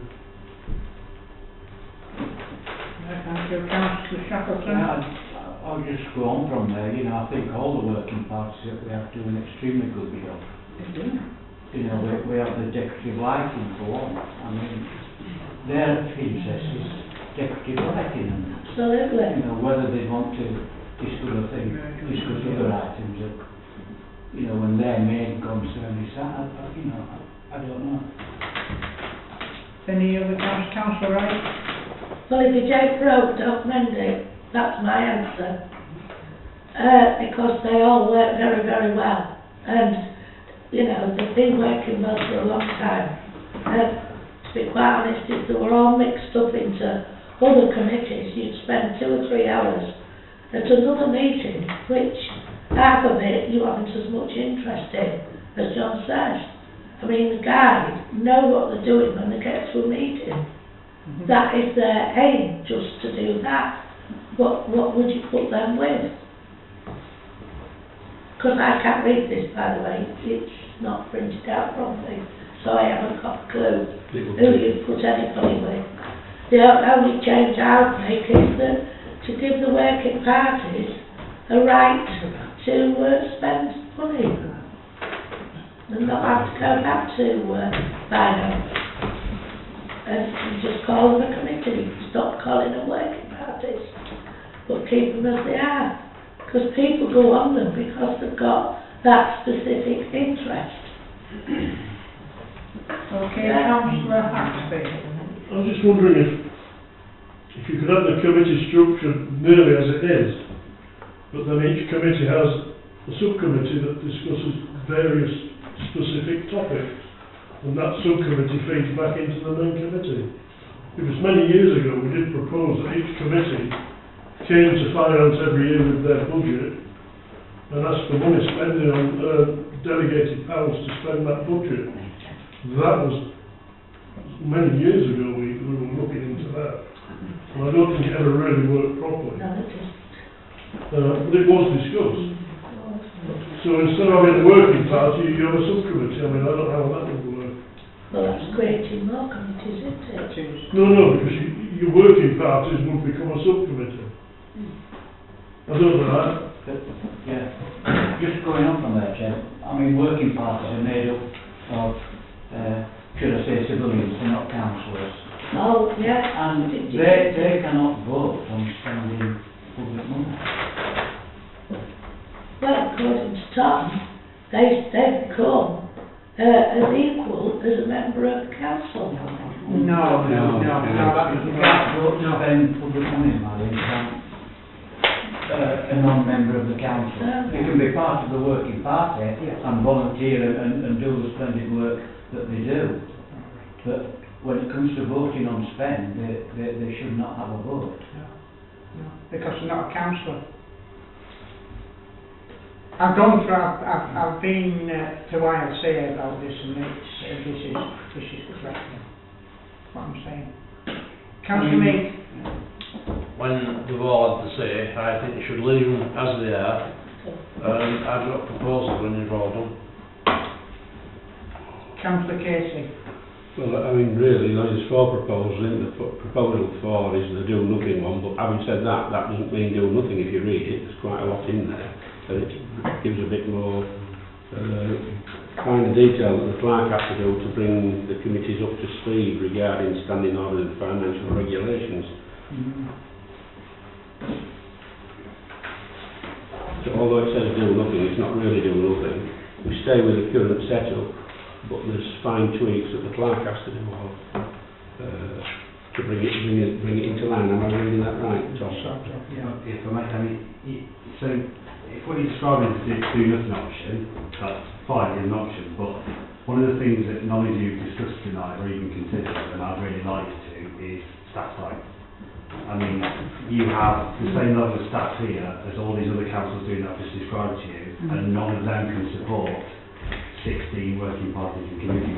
By the way, the reason I use the word committee is these are all committees to the council. So they are all committees because they are formally within the framework of the council. And one of the things that I really think you need to think about is the actual level of staff time that goes into some of these meetings and committees. I mean, some of them meet for less than an hour a year. But one half an hour meeting is probably about an hour and a half's worth of staff time. And I don't think you quite understand the level of work that goes into just basically not even actually enacting any of the decisions that are made from meetings, but just simply setting them up and getting them going. We do understand. But understood that you wouldn't be now moving towards advocating having 16 of them, which is what you're just about to do. And so I recognise what you're saying around wanting to retain the individual sort of aspects of each one. but having something that's very specific causes the problem that I've just described in terms of staffing time. Now, I mean, for me, there is no benefit, like, obviously, because of what's going on, there's no benefit in me, like, I'm looking to gain by this. I'm thinking about my successor. And I've moved this structure because, honestly, it doesn't actually, so what you're saying about it isn't broken, so don't fix it. It is. I mean, I'm going to be frank, since I've been here, the complaints that I get the most is, no one knows what's going on, and when they do know what's going on, they feel like nothing's ever happening. But this structure is, in my humble opinion as your clerk, the central problem with that. You have this merry-go-round of indecision, where a working party takes a decision, then it's sent to a committee, then it's sent to a council, then something might happen, then a year or so later it's brought back. I'm saying just end that, just have a committee, have a few committees that look at specific issues that are with well-defined relationships to each other and to council, and just get on with decision making. Now, I recognise in doing that you are going to lose some of the sort of specific niche interest committees. I do get that, but so for instance with the deficit lighting one, you're saying where would that go? Well, events, lighting and tourism. I mean, I find it bizarre that a town such as Filey does not have a dedicated committee for looking into tourism issues. I mean, tourism is this town is tourism, and yet you have no committee at the moment that has like any responsibility for that. This isn't a tourist association. Look, as a council, pretty much every other council that's got a similar profile to Filey has some sort of committee that's called tourism or events and tourism or events and lighting and tourism, and you don't. And it's just what I'm trying to say to you with all this is that I recognise that you've got a structure that you may like, and that's fine, but what I'm saying is that a lot of the people around you that are very similar to you have a structure that's completely different and a lot smaller. I mean, you probably have more committees and working parties than your average borough council or unitary councils have. And it's just like, I mean, so for instance, I'll give you another example. The other day, Councillor Cockerill, he read this and he came and spoke to me about the flood working party. That part, he was talking about that as if it was sort of like active and current. It hadn't met since August 2015. It's not had its terms of reference reviewed since then, yet technically it's still, in many people's minds, alive and functioning. And you can't, it's just another, it's another thing with this system whereby you can't, like as a clerk for instance, you know, especially whoever sort of follows their after, there's no way that they could look at all these committees and know what's going on with them all. So, I mean, what I'm proposing to do is basically don't stop any of the good work you're doing. Everything the working parties are doing is fine. All I'm saying is just consolidate it within a few committees that basically can take decisions rather than having to pass it around. And one final thing before I finish my little lecture, and let you get back to your discussion, is the non-councillors that are on some of these committees. I mean, they do fly very close to the wind in regulating council finances, because these you know, on these working parties, they essentially end up taking decisions that essentially get to a series of rubber stamps. And I'm not saying it's illegal at all, and I understand why it happens, but what I'm saying to you is they're flying very close to the wind. So again, what I'm saying is part of this is review the non-councillors that you have sitting on these committees.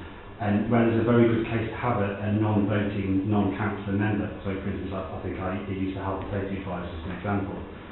There might be a few odd, very sparing occasions where you want someone, where you need something like that, but that also needs to be taken into account when you're having a discussion. That's my little lecture to do.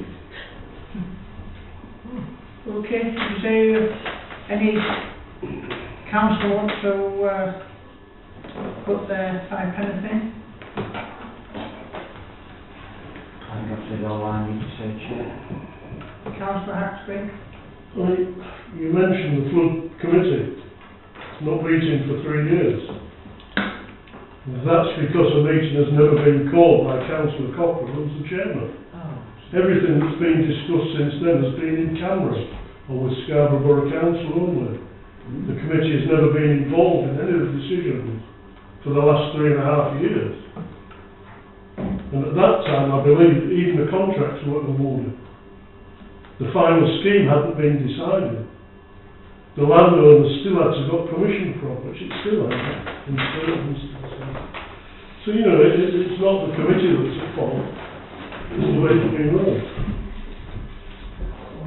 But I still maintain that if the Guide Working Party, that is a very hard working party, and others, spend 2 hours a week in a meeting, then even if they're in a committee of a different name, they would still retain that 2 hours to discuss things. And that 2 hours will still require minuting, etc., etc., as they would if they were on their own. You know, I just can't, it may save some time, but I can't believe it saves that much time. Anybody else? I'll go on Taylor, carry on from you, Councillor Axley. Councillor Granville. No, I'm quite confused with it all, to be honest with you. Because at the end of the day, all these working parties are all pure volunteers, just like, I mean, us ourselves, we don't get paid to do it, but I mean, all these volunteers, if we didn't have any of these working parties, I'd like to think the state that I would be in, because, you know, they do everything, you know, it's down to filing glue, down to the people that litter tickets, you know, it's just amazing what they do, because at the end of the day, we don't get any money spent in finally. So, I don't know, I don't want to, I'd hate to upset any of these people that give their time, precious time, to do things just for the sake of time. That's all they're doing it for. They're not doing it for their own gain, they're doing it to make Farnham a better place for everybody to live in. Thank you, Councillor. Yeah, well, there is certain people on, like John said with the guide, they're an example, I think. I was on guide for years, and we used to find hellishly hard work, really hard work. And we brought people in from outside who had got specific interest in going out and getting the advertising, putting it into the format. I mean, at one time, doing a book was like writing stock.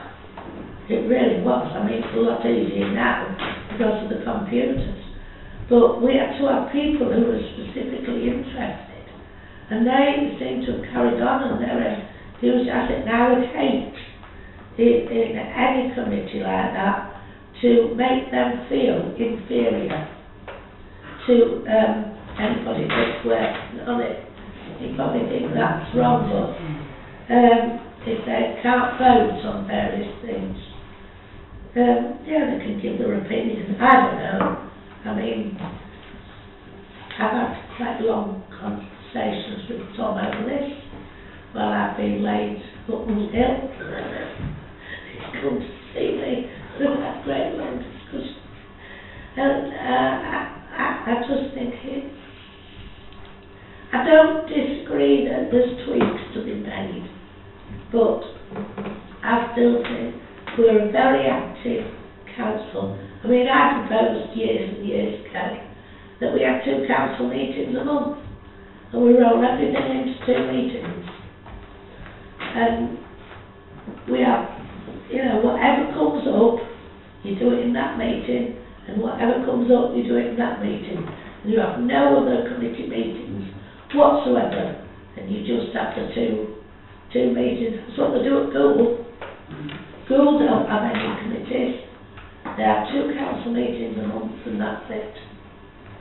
And I think then everybody would know what is going on, because this is half the trouble, that we're coming to meetings, we're going through the minutes, and we don't even discuss them.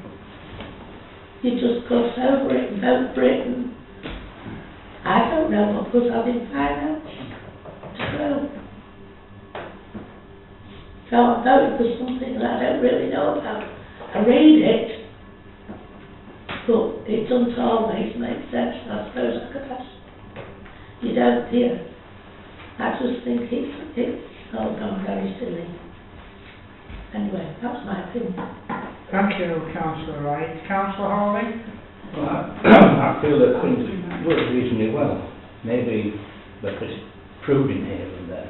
But like you said, the guide.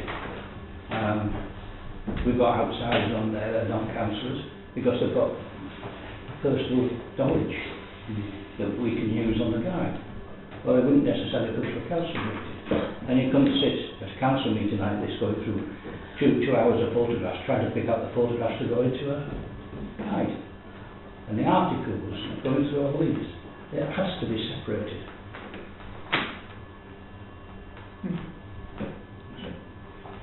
Right, thank you for that, Councillor Hawley. Councillor Mead? No, I'll wait till comes round to propose it. Councillor Thurston? Yeah, I think it's all right at the moment. I think maybe a little pruning, as Robert said there, and combining of some of them. We call them minor committees, but they're not minor, they're all important. But I think some could be put together. Thank you for that. Councillor Holden-Banks?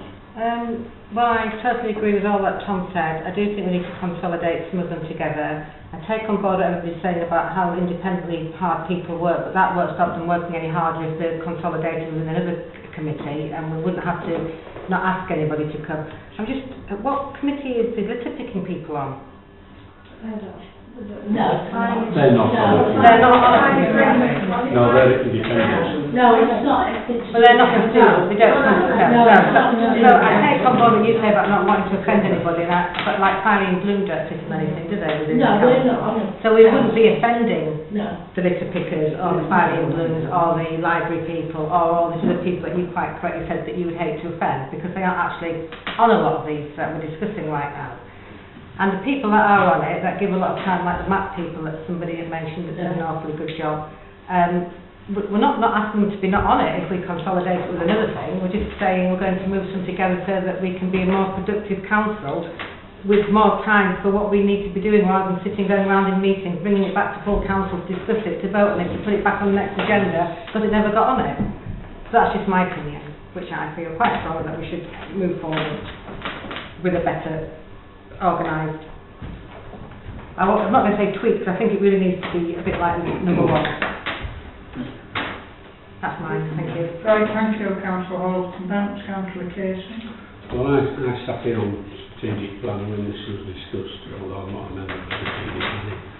And their recommendation is that we approve proposal 1 of Tom's report, and at the time I quite agree with that, really, and I think it can work. It's just there's going to be a major change for the council, that they're getting used to it and working out how to work things, but some things got to be done. When you're on so many groups and working parties and council reps here, there and everywhere, you know, some weeks you're out every day, another week you haven't got anything, but you don't know. It's really hard work. And I agreed fully with the report recommendation that strategic planning are making to this council, that we move to change. Thank you, John. Yeah. Right, thank you very much, Councillor Casey. Councillor Shackleton? Thank you. Well, I'm fully in Councillor Wright's camp on this. You know, I said at the strategic planning that I like the system we've got at the moment. And I also like to bring everything back to full council, because as Marion's already stated, we all work for the good of Filey, and we all should know what's going on. So I'm in Marion's camp there. As regards, you know, mending it if it's not broken, well, it's perhaps a little bit, perhaps we could do with the odd twist here and there. Tom's mentioned his successor, you know, in possibly 8 weeks, 9 week time, well, 8 weeks. We may have a new clerk in place. I've said it before, they may come in and make further recommendations or other recommendations, and then we're going to be changing it all round again. I can understand Tom's view if he wants to make it good for the staff and also for his successor that's coming in. But as I say, you know, we could be moving things around again in 8 weeks' time. Councillor Holden-Banks? I was at the strategic meeting as well, and I believe I proposed number 1, and I think Marilyn Anthony seconded it, and then it was decided that we'd bring it to full council by Councillor Shackleton, if I'm right, so it could be discussed here. Yeah, so it's brought back. And that's fine, but there's other things that we bring back for discussion, just say, for example, like the finance, when that comes back for full discussion, a lot of decisions are already made on that, aren't they? That can't not then be changed, because it's already done. Like if you put money somewhere or everything appropriately, but it's being done, and it comes back to us to look at or talk about, it's already... No, it's not already being done. It's still changing. We can still change it. It comes back to full council for the... I bring Right. an order, Right. the finance bring a recommendation to full council that A, this is what we should do, Right. and B, does full council agree to it? Right. Nothing's done. Without that coming back. No. Yeah, same with property as well. Oh no, I'm sure. I just think that we seem to be going around, because by then obviously discussed it at great length, the best outcome for finance. I don't think anybody's suggesting that nobody isn't wanting the best outcome. It's just, if we are saying to people like, you're on that particular committee, what do you think? And they discuss it at length, because this was discussed at length, because you were there, I was there, 2 hours we discussed this already, and now we're discussing it for another ever how long. Not that anybody shouldn't have to say, but I recommend that we go with 1. I'm putting that out there. I don't know if anybody wants to second me or not, otherwise we'll start here talking all day. Any more councillors want to say anything? No? Councillor Meek? Looking at proposal 1, Well, wait a minute. if you've all got the plan that's proposed under proposal 1, you've got events, lighting, tourism, including town centre. You've got finance and strategy, a separate one. Planning, a separate one. Property, including bandstand, archives and IT. And you've got a separate one, staffing. And the last one, communications, including guide and map. When you look at it that way, it doesn't look too bad. They're all lumped together. But like, we've got we've got public on some committees. That's the only thing that I'm worried about. So I'm going to propose, as I said, if we have finished, you want the proposals now or? Well, just let, if there's any more councillors wish to speak before any proposals come up, it's our duty to let them. Okay? Councillor Holden. This has number 1 as it is. I'm not suggesting that we can't tweak the actual, Mr. Councillor Meek just read out, like ones that we can, you know, there is room for moves that people are comfortable with. It doesn't have to be planning on its own or something. This is just like a guideline to try and condense it down a bit, that's all. This isn't, as far as I'm aware, have to be exactly like this. No, we can change it, you know, like you were just saying there about the town maps and communications. It doesn't have to be that way. We can, I mean, we did discuss this again at the meeting about, you know, strategic being with finance and stuff, so this is just to say there's these 6 units, really, and what we're going to put in them. You've also got to remember that when this is all brought up at when the mayor is voted in and chair voted in, they actually ask for members to go on different committees, and we struggle to get enough members on those committees. We really do. You know. The chair has to make it. You do. You do, the new chair, whoever it is, has to more or less beg them to come on to serve on the committees. It's ridiculous really, but this is how it happens. And you've still got to take that into consideration as well. I mean, the one I'm mainly on is property. Right? Now they have a really big one, because you've got Parish Wood, you've got all sorts in this building, you've got all sorts into that one, right? And it is a big committee. It's just similar to what finance is, FP&P is, like, you know. And we've never had a meeting less than 2 hours. Just to finish what I was saying, I'm not disagreeing with anything that you're saying. I'm just agreeing with the point that I've sat here and listened to people wanting to go on. People have set ones they want to be on, and then you have difficulty filling the other ones on. And regarding the public, do we not invite the public onto these particular meetings? They don't come up and ask to be on it, do they? We say, would you like the Chamber of Trade to ask to sit on the working party for town, walk around the town? So we ask them to come on it. I don't even know if that's still operating now, that one, to be fair. Councillor Yeah. Casey's rep for So what I'm saying is that we ask the public of whatever level to come on to them, don't we? They don't come up and say, I want to be on it, or do they? I'm presuming we have to ask them on. Well, Yeah. See, sorry. If someone wants to go on a committee or a working party, so if something's a committee at the council, someone can only go on it if they would pass the same thing, the same sort of set of criteria as being a councillor. And that's strictly speaking the same rules, and the code of conduct applies to them. Right. Well, because they can be making decisions about financial matters or advising on financial matters, so they need to say whether they've got an interest in something.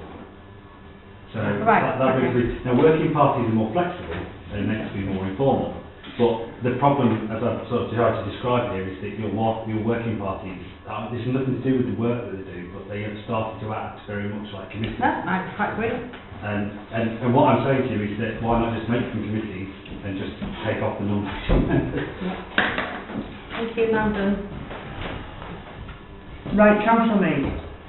We're going roundabout. We are. Yeah. Proposal 1. What are we voting on? Let's get something straight, because as this plan is laid out, that is what you're voting for. Is that right? That's how I read it. On this week, yes.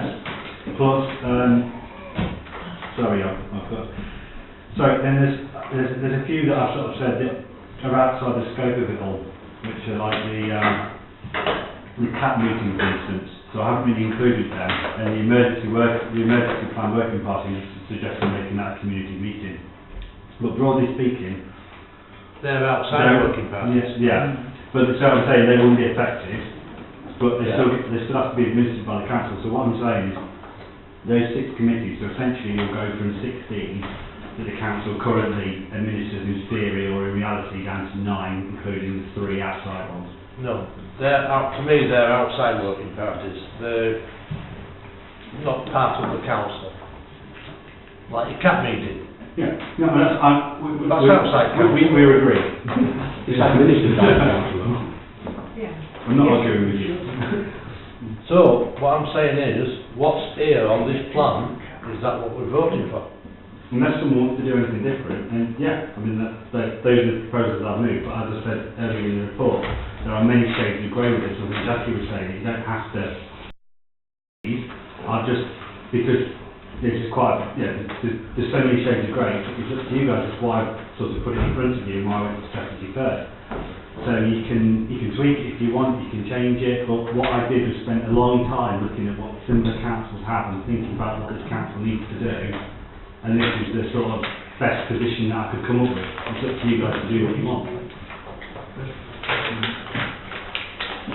So, Shall I go back to my proposal then? Just what I proposed 10 minutes ago.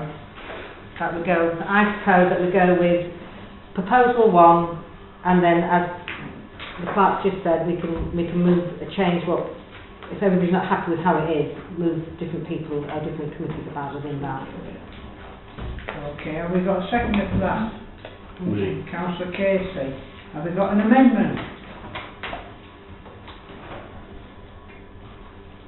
What was Jeff's proposal? Has he done it? I haven't done it yet, I don't think. Amendment. I propose we leave it as it is with the tweaks. With the tweaks? And what are the As tweaks? it's chosen on here. So you want to go for that option? Proposal 4. Option 4, yeah. So, yeah. That's option 4. Yeah, you do Option say 4. Right, well, I need a seconder for that. If we don't have a second, Councillor Shackleton.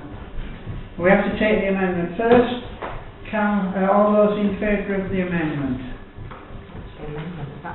That's what Councillor Mead. Put your hand up if you want. I'm getting very confused. Put your hand up if you want, but we have to take the amendment first. Me.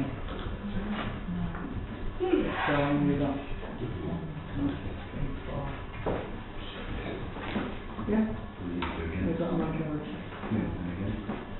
And those against?